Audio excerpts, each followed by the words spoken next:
On today's episode of Watch Chair Go, we are here with my 2012 Chevy Volt, and we're gonna make it go faster.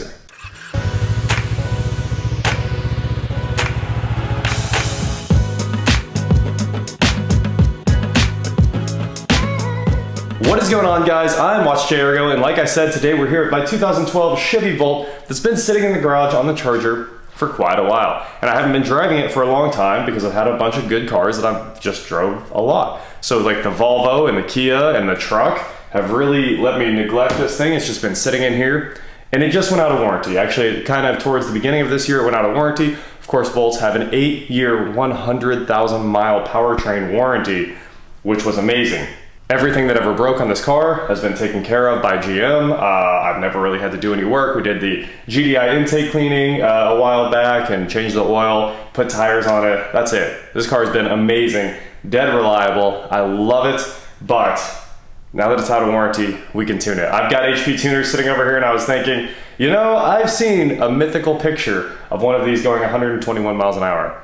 But it has a speed limiter that is much lower than that. I actually don't remember what it's at. I think it's 100, 101, 102, somewhere in there. Right around 100, it has a speed limiter that pops up on the dash and says, you don't get to go any faster. Let's delete that. I've got HP tuners. I think we can remap the pedal. I think we can make this thing at least seem faster and actually have more top end, and it'll be one of the few tuned Volts in the world. I've seen this one picture where somebody said they've done it.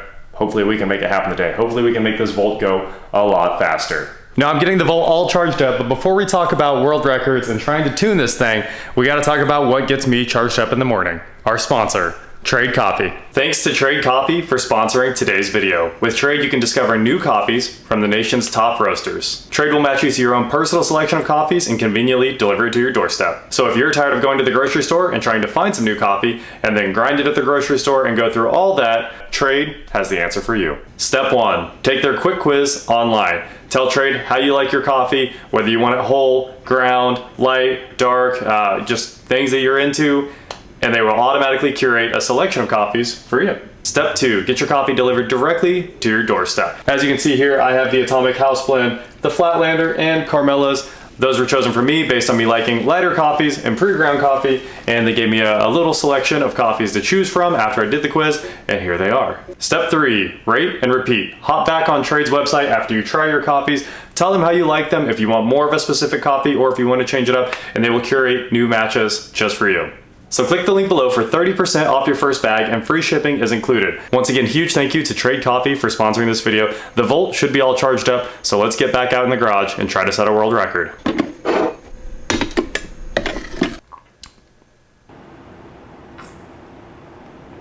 Also, I'm here with Gabe. We're gonna go play.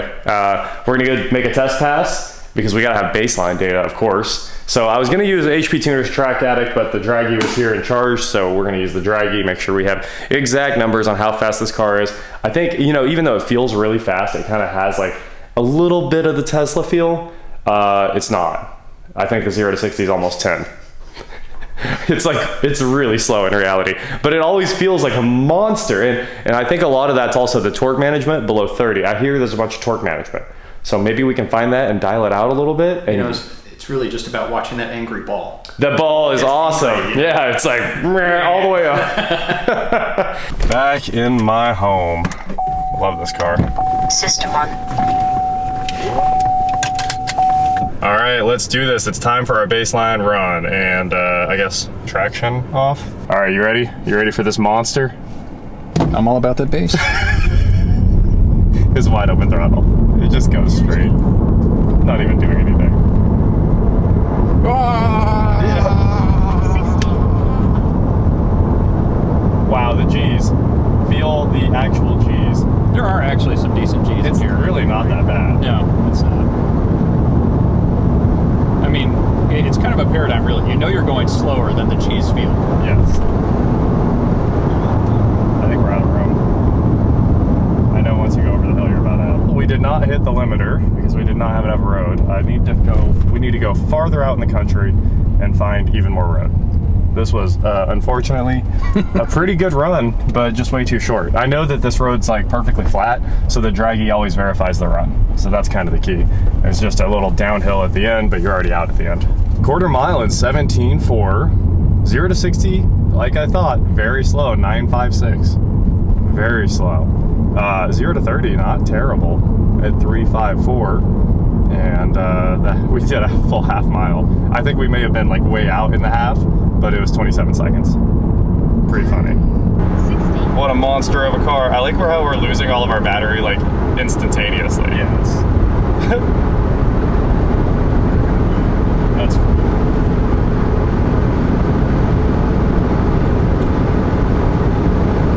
coming up. About to do it. And there it is. It seems like the battery in this whole tank might be getting a little bit weak because it has never dropped that fast before. Also, I usually don't make 0 to 100 pulls in this car. I usually drive it pretty easy and the battery lasts all day. But yeah, those 100 pulls really drained the thing. We were down to about 7 miles of range, and I figured I'd just go ahead and start the engine because the engine hadn't run in a long time either. And I did want to make sure it got a nice big drive cycle on it as well, because you shouldn't just let the fuel system set and all that. These actually have a mode that starts the engine automatically if the engine doesn't run for long enough. We are headed back to the house now, where we're gonna upload the new tune and see if we can make this car fast. And the Volt is mostly recharged. We've got 27 miles of range according to the display right there. Let's fire up the old tuning laptop, and here we go. So I've got the tune downloaded. I downloaded it last night, and now we can see the speed limiter. So first things first, we're gonna go to source here, and the source is going to go from GM LAN, which is the CAN bus. That's the BCM that's handling the speed limiting there. We're going to change that to calibration. As you can see, that updated to the calibration. All the stock values are in here, so we're dealing with limit by fuel. It's a fuel cut, obviously, at 158 miles per hour. And you know what?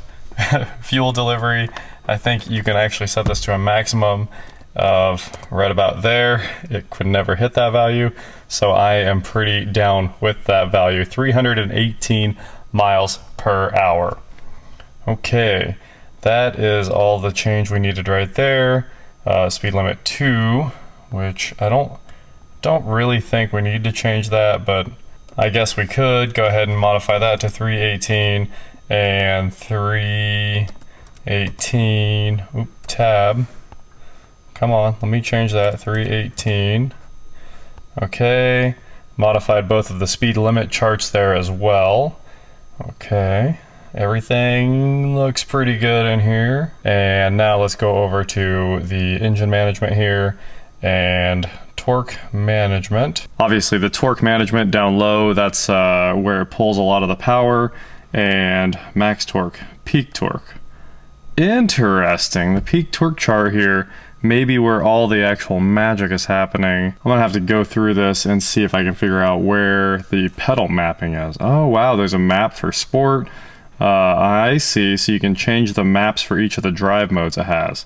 And there we go, under driver demand and map B, we can modify how much of the throttle is applied versus the throttle position. So that's kind of what we needed. So let's actually see if we can just take out a tiny bit of the torque management and maybe get a little bit of speed out of this. It is time, right calibration. I have pushed the button and the flash is complete. So let's get this thing back out on the road.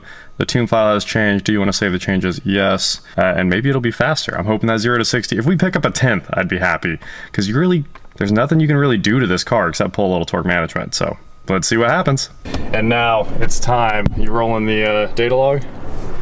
Data logging. Data logging. Let's go. Full power! I left traction on. I hope this was better. Maybe it works better. I hope so. Oh, this seems really slow. Oh, it's faster! Hey, it was way faster! Hey. All right. Here we go. Quarter mile. This is where the speed limiter should be coming up. We are blowing through battery. Oh no, we got an issue, we got an issue, we got an issue, got a Wait. problem. Got a problem. It worked! Oh, it's there. It let me through. It shut down and then it kept going. But seriously, we have an issue, dude. No! Monica!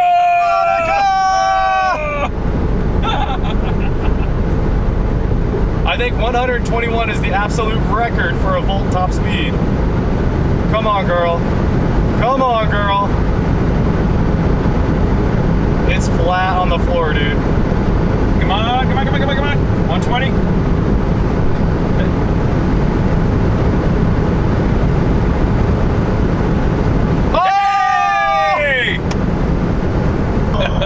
I think that's the fastest any Volt has ever gone. I was hoping for 123, but it was taking so long. We just didn't have the power for the 123 out of it. I mean, it's just like running out of steam. Well, it's running out of road too. Dude, I'm so excited. The warning came up and the car tried to slow down at 100 and then it was like 101. I was like, 102, and it just kept going. I don't know what the deal is, like how the BCM can still like kind of soft limit, but the car was like, nope, forget you, we're going for it. Good thing I set the speed limiter to 318. It will never fuel cut. 318. It's the highest integer it will allow. I mean, you know, yeah. I went for it. I was like, the big one or nothing. You know, that was a good old college try right there. we did it. It was almost a full second faster to 62. Did you see? Like, it was way faster. Yeah, it did. Oh man, this was actually really cool. So, I mean, it felt slow, but it wasn't. I think we did it. Boom. Nice. Let's go home. And we are back with my now world record Chevy Volt. I think that's the fastest anyone has ever seen show up on the dash there, 122. Gabe said he saw 123. We got a data log, so I can definitely see that for sure. We can go back and see where that car stops. So, I mean, I'm unbelievably happy. I think it's the fastest any Volt has ever gone. There's only that one picture on the internet of the 121. So, a few quick changes in HP tuners. We went faster to 60. I think we went faster to the half mile. I didn't even compare the quarters, but we'll look at all the data. I'll throw it all up on screen for you guys. I had a blast. This was way too fun, and I just wanted to tune something with HP tuners. So shout out to Gabe for being the official data logger of the run and helping me get all this knocked out real quick. And you know what, the car's probably even faster without anyone in the passenger seat, and it's still full of junk too. It's got parts in the back, and we didn't even bother preparing for this. Thanks to Trade Coffee for sponsoring today's video. With Trade, you can discover new coffees from the nation's top roasters. Well, Gabe, we are world record holders. I think I'm pretty thrilled about today. It's a monumental occasion. Well, you know, I think we did a really good job, and the car went real fast. It drove real well. Felt like you're on a spaceship? It really did. That is it for today, guys. Thank you so much for watching. Don't forget to head on over to shop.watchjrgo.com where you can get cool shirts just like this. And please like, share, subscribe, do whatever you want to do. And I will talk to you next time. Yep, car handled real good. It handled real good. This is Ricky Bobby and Kyle Norton Jr. Remind you, never go to Tijuana. Shut up!